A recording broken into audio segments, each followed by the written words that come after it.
Hey, I'm at the Mortgage Bankers Association's 2026 Commercial Real Estate Finance Conference with Jason Hernandez, Global Head of Real Estate Debt at Nuveen, and we'll be talking about trends in debt-based investing in commercial real estate. Great. Jason, thanks so much for taking the time to speak with us. Thanks for having me. Of Great. course.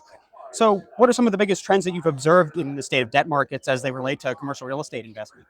It's interesting if you take a top-down view, like take a step back. If you think about real estate, right? We're the only asset class where everybody focuses so much on what we do, right? Like you fall in love with your assets, right? So, but if you take a step back and think about real estate in terms of other alternative asset classes, real estate credit's in an incredibly strong position, right?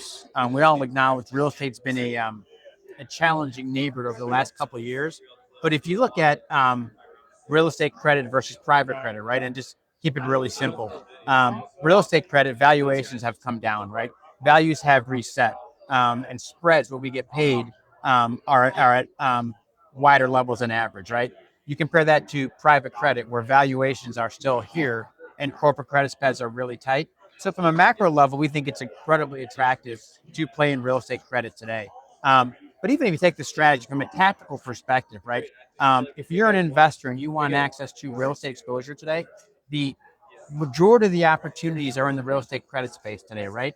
You think about transaction volumes, they're off 40% from peak, whereas within real estate credit, loan volumes have recovered, and you also have an opportunity to pick your entry point, right? Which is very different than having to buy in the spot market. Those two trends make it incredibly attractive. Definitely. So, how, with this in mind, how are you and Nuveen adapting deal and debt investment strategies to this sort of environment? Are there any types of structures and lenders that you're favoring more? Yeah, look, it's interesting, right? I was on a panel, and it's interesting if you look at the alternative lender space today, there's something like 280 credit funds in the market, right? Everybody in the last 7 years was trying to launch a real estate credit fund. There probably should be 25 to 40 and five that matter. And look, we think we're going to be one of the five that matter. And what's really important in that is how do you get there, right? And it's the ability to offer insurance, investment grade, fixed rate core capital, and value add capital, right?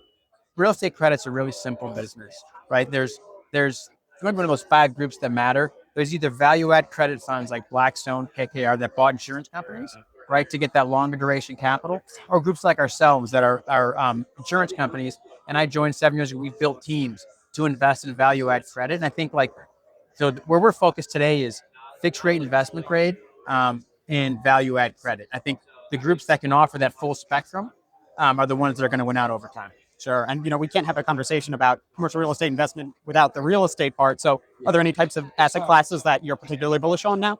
Yeah, look, it's interesting. Real estate is a bit of a herd mentality. You've been walking around. Everybody loves housing and logistics. We're no different. I think so. Look, we're a $140 billion company. We've got a $90 billion balance sheet of equity. So we play across, like we have conviction around housing, logistics, and alternatives. And for our credit, this is like the same asset type. So I guess to give you like a hot take or something we really like today is we love alternatives. We love manufactured housing, right? I mean, just given the macro trends of affordability today in the U.S., we think manufactured housing is incredibly well poised to do well, and we're trying to do more of it. The challenge there is they're generally small bites. It's really hard to get scale in that space, but we love the manufactured housing space and all the alternatives. We like student housing. We love self-storage. I think like everybody likes housing and logistics. We're trying to spend more time in the alternative space as well. Got it. And I imagine there's some areas where it's like some of these more overlooked asset classes that are a bit nichier, but where you can get potentially some of the strongest Yes. returns. So are there any others, like sort of those, some that fly under the radar, but Yeah. Listen, I hate to use the phrase contrarian, but look, when we look at, I said in the panel, if you look at the real estate credit space today, 40% of the loans maturing over the next 2 years were done when the Fed funds rate was 25 basis points. It's between 3.5 and 3.75 today. So we think there's tremendous opportunities on recaps, refinances with great assets, with great borrowers that have just a differential, a broken capital stack. So one area that we really like and we've been spending a lot of time in is everybody, the Sun Belt, as you know, have been Atlanta, some of those markets, Dallas. You've had a lot of oversupply in those markets, and a lot of groups don't want to lend there. Like, look, as in our value add credit business, we're chasing temporary illiquidity. I want to lend in a market like Atlanta. I've got a great asset with a great sponsor, and I can get incremental yield, and I've got to ride out 2 to 3 years of volatility.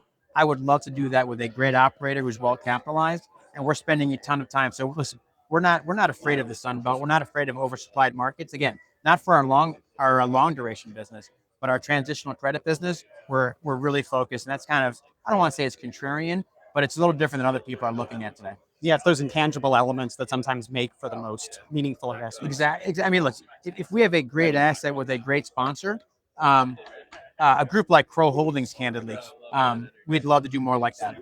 Yeah, sure. Well, can't wait to see what you do next. Great. Thank It's a you. pleasure. Thank you.